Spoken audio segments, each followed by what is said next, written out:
할렐루야. 함께 사도신경으로 우리 신앙 고백하시면서 주님 앞으로 나아가겠습니다.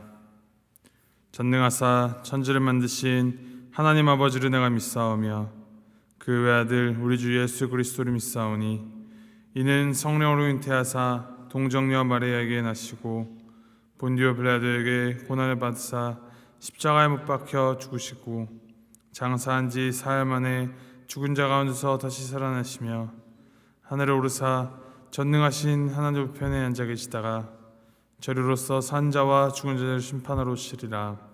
성령을 믿사오며 거룩한 공회와 성도가 서로 교통하는 것과 죄를 사하여 준 것과 몸이 다시 산 것과 영원히 산 것을 믿사옵나이다. 아멘. 찬송가 288장 함께 찬양하시겠습니다. 288장 예수를 나의 구주 삼고 함께 찬양합니다.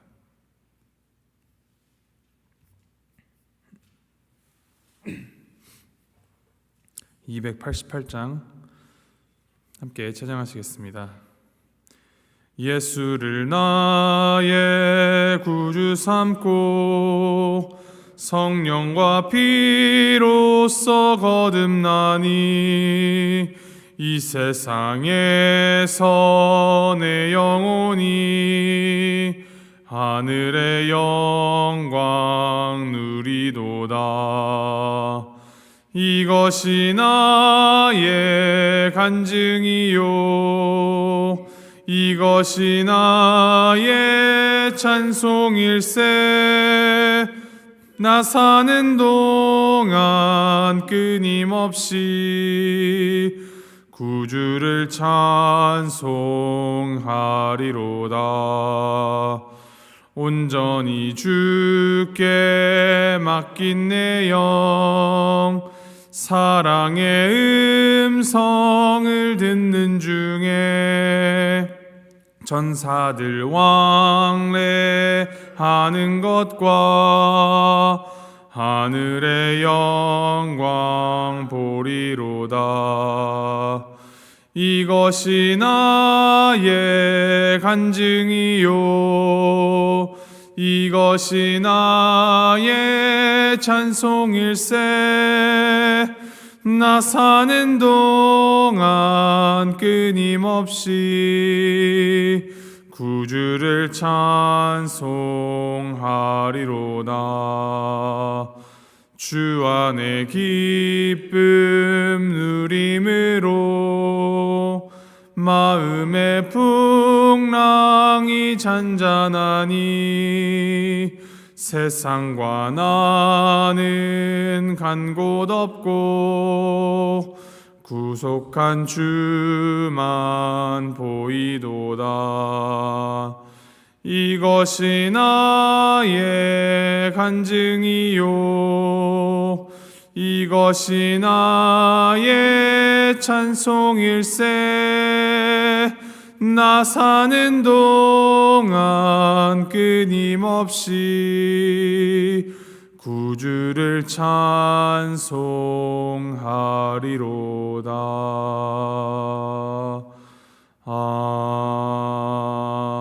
아멘. 하나님께서 우리에게 주신 말씀 사도행전 22장 1절에서부터 16절까지 말씀입니다. 사도행전 22장 1절에서부터 16절까지 말씀 우리 함께 교독하시겠습니다. 22장 1절에서부터 16절까지 말씀, 자 1절 말씀 먼저 읽겠습니다. 부형들아, 내가 지금 여러분 앞에서 변명하는 말을 들으라.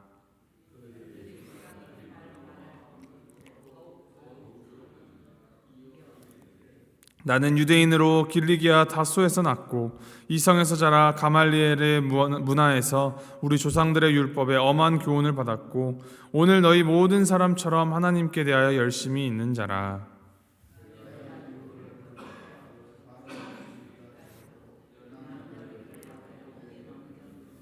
이에 대제사장과 모든 장로들이 내 증인이라. 또 내가 그들에게 다메섹 형제들에게 가는 공문을 받아가지고 거기 있는 자들도 결박하여 예루살렘으로 끌어다가 형벌받게 하려고 가더니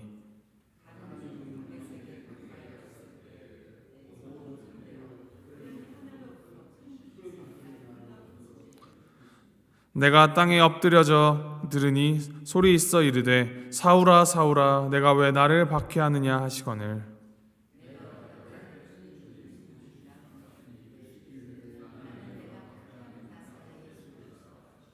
나와 함께 있는 사람들이 빛은 보면서도 나에게 말씀하시는 이의 소리는 듣지 못하더라.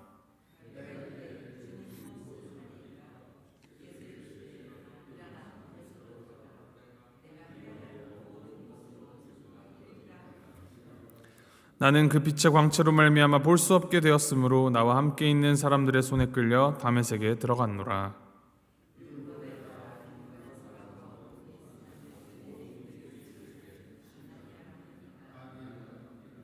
내가 내게 와 곁에 서서 말하되 형제 사울아 다시 보라 하거늘 즉시 그를 쳐다보았노라.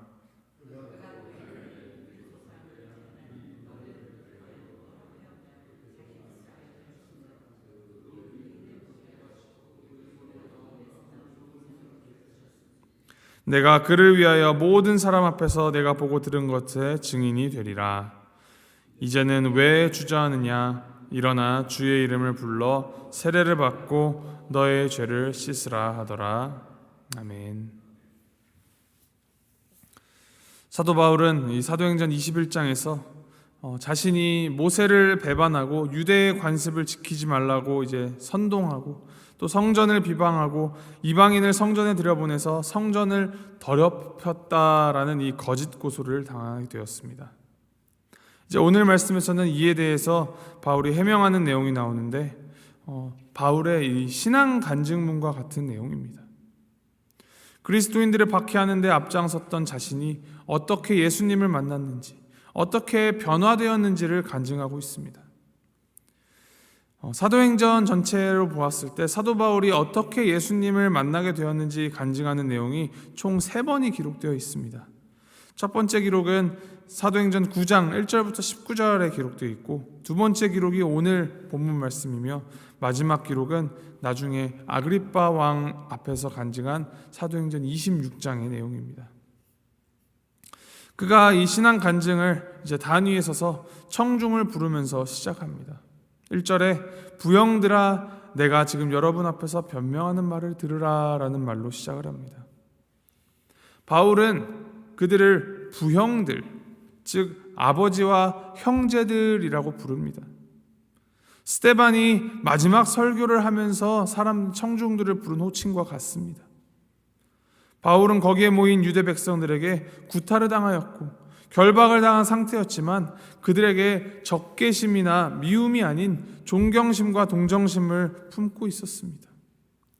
자신이 예전에 맹목적으로 따랐던 그 길을 걷는 그 유대 사람들에게 깍듯하고 애틋한 마음으로 나아가려는 모습이 이 호칭에 묻어 있습니다.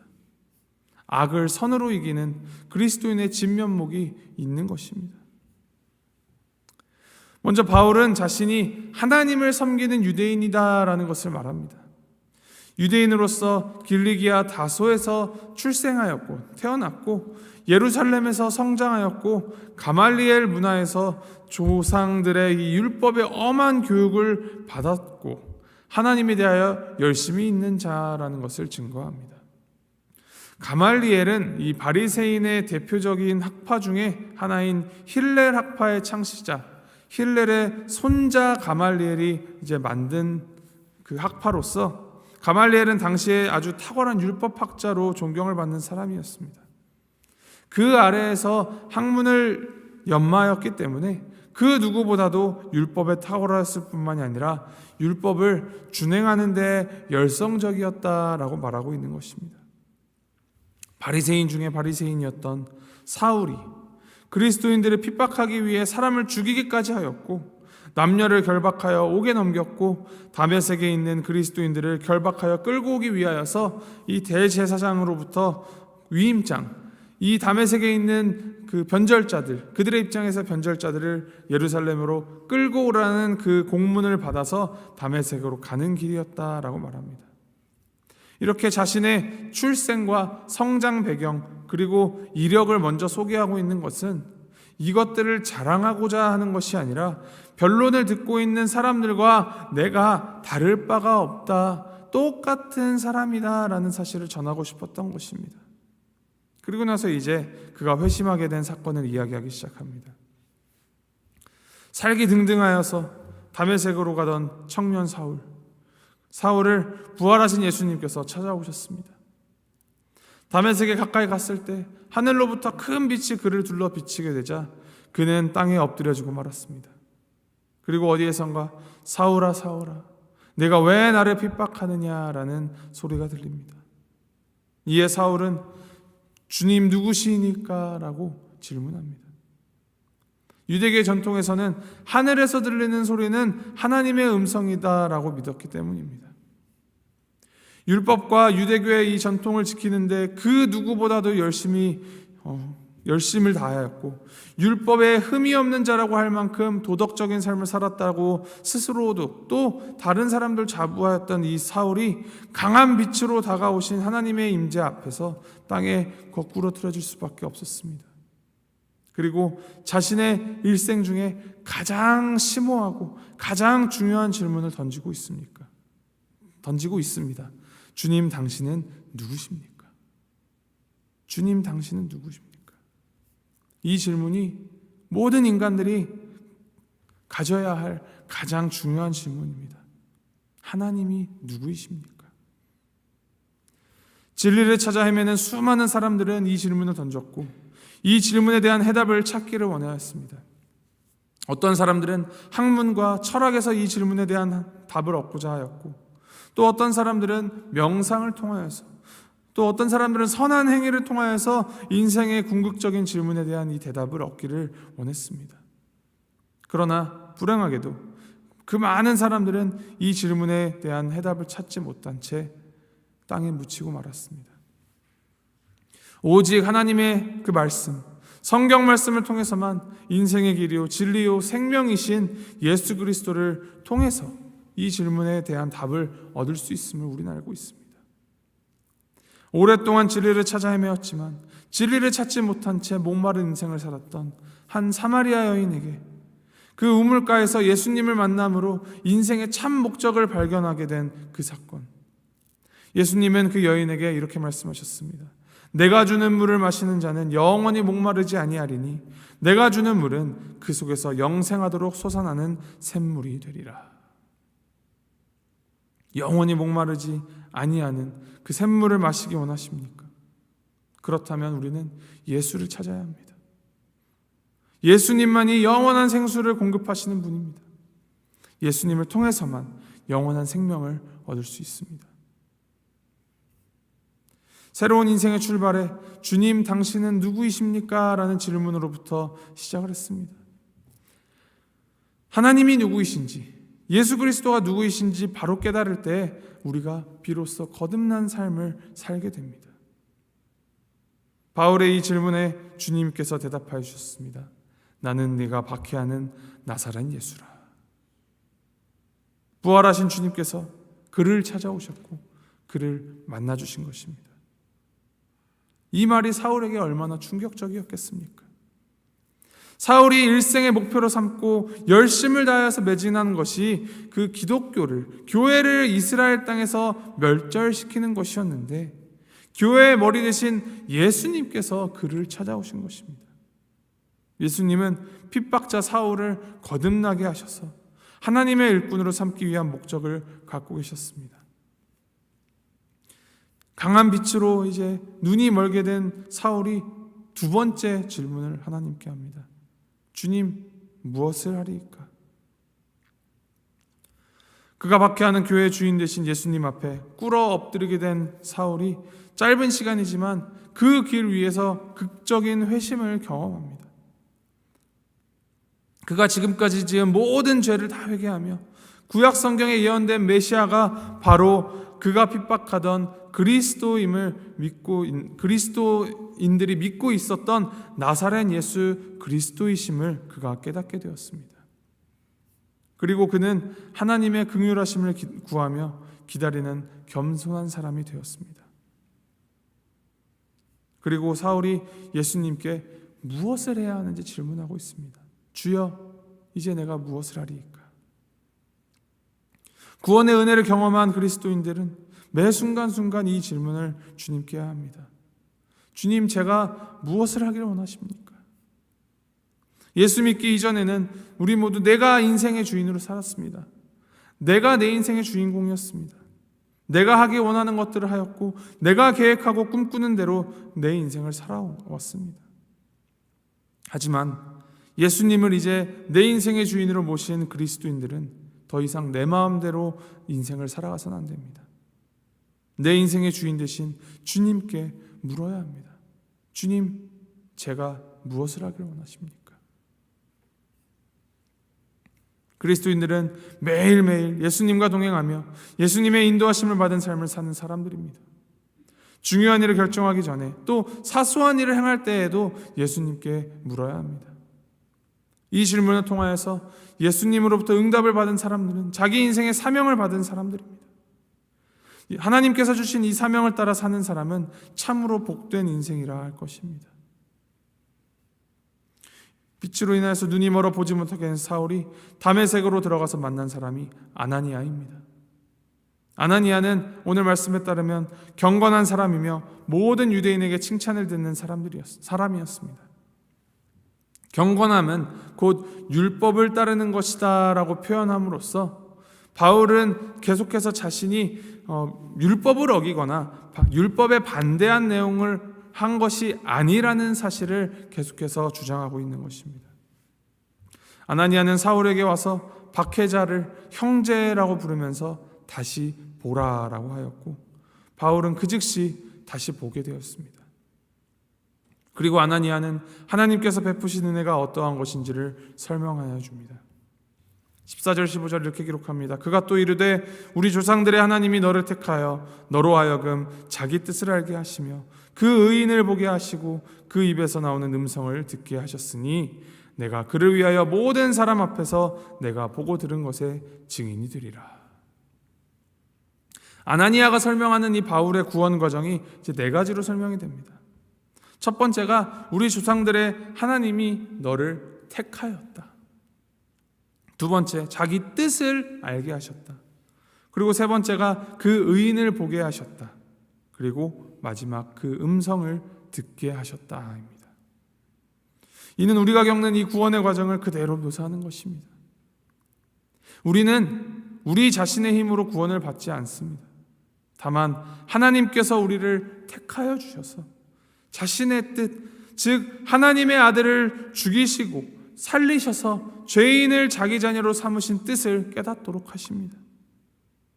또 구세주이신 그 아들을 세상에 보내셔서 우리의 눈으로 그를 보게 하셨고 지금도 보게 하시며 아들의 그 음성을 들려주셔서 그대로 살게 하십니다.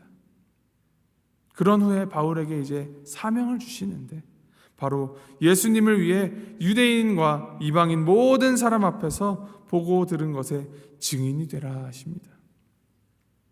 우리 역시 마찬가지입니다. 보고 들어서 믿게 된 예수님의 증인으로 사는 것이 구원의 결과입니다. 여기에서도 바울은 이 아나니아가 자신에게 우리 조상들의 하나님이라고 했으며 유대인과 이방인을 포함하는 그 모든 사람 앞에서 증인이 되라라고 말했다고 하면서 자신이 유대의 하나님과 그 관습을 떠난 것이 아니다라는 사실을 전합니다. 마지막으로 아나니아가 바울에게 결단을 촉구합니다. 16절 말씀, 이제는 왜 주저하느냐? 일어나 주의 이름을 불러 세례를 받고 너의 죄를 씻으라 하더라. 이제 구원을 얻은 우리의 몫입니다. 왜 주저하느냐? 일어나 주의 이름을 불러 세례를 받고 너의 죄를 씻으라. 우리가 우리 힘으로 노력하여서 얻어내거나 만들어낸 믿음이 아닌 하나님께서 택하여 주시고 그 뜻을 알게 하여 주시고 또 믿음을 우리에게 허락하셨습니다. 그 믿음으로 하나님을 보게 되고 예수 그리스도를 보게 되고 그의 음성을 듣는 우리들은 주저하지 말고 주님의 이름을 부르며 이전의 사울이 아닌 바울로 살아가야 하는 것입니다. 우리를 부르시는 그 주님의 부르심의 그 완성이 우리가 주님의 이름을 부를 때에 비로소 완성이 됩니다.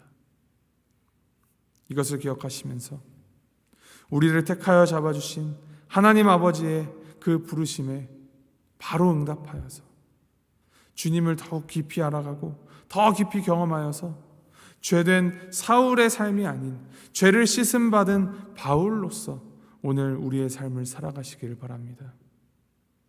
주님 안에서 새 생명 얻고 완전히 변화된 우리의 삶, 주님을 기쁘시게 하고 주님을 위하여서 살아가는 오늘 하루 살아가는 우리 모두가 되기를 주님의 이름으로 소망하고 축복합니다. 함께 기도하시겠습니다. 하나님 아버지, 내가 하나님을 믿은 것이 아니라 하나님께서 나를 찾아오셔서 그 크고 놀라운 은혜로 하나님을 믿게 하여 주셨음에 감사드립니다. 하나님, 우리에게 일어나는 그 모든 상황들이, 모든 것들이 다 하나님께서 주도하시고 하나님의 그 강권적인 주권으로 인도하시는 것임을 알게 하시니 주님 감사합니다. 우리 안에 놀라운 변화를 만들어내시고 새 생명을 주신 우리 주님의 부르심에 응답하여서 주님께서 원하시는 삶, 주님을 기쁘게 하는 삶 살아가도록 주님 인도하여 주시옵소서. 날마다 더욱 주님이 누구이신지를 깊이 알아가며 주님께서 나에게 무엇을 원하실까를 고민하며 실천하며 살아가는 우리가 되도록 주님 함께하여 주시옵소서. 오늘 하루 살아갈 때 주님의 이 부르심 받은 자녀답게 주님의 이름을 부르고 선포하며 살아가도록 주님 붙들어 주시옵소서. 감사드리며 이 모든 말씀 우리 주 예수 그리스도 이름으로 기도합니다. 아멘. 하늘에 계신 우리 아버지여, 이름이 거룩히 여김을 받으시오며 나라의 마옵시며 뜻이 하늘에서 이룬 것 같이 땅에서도 이루어지이다. 오늘날 우리에게 일용할 양식을 주옵시고 우리가 우리에게 죄 지은 자를 사하여 준 것 같이 우리 죄를 사하여 주옵시고 우리를 시험에 들게 하지 마옵시고 다만 악에서 구하옵소서. 대개 나라와 권세와 영광이 아버지께 영원히 있사옵나이다. 아멘.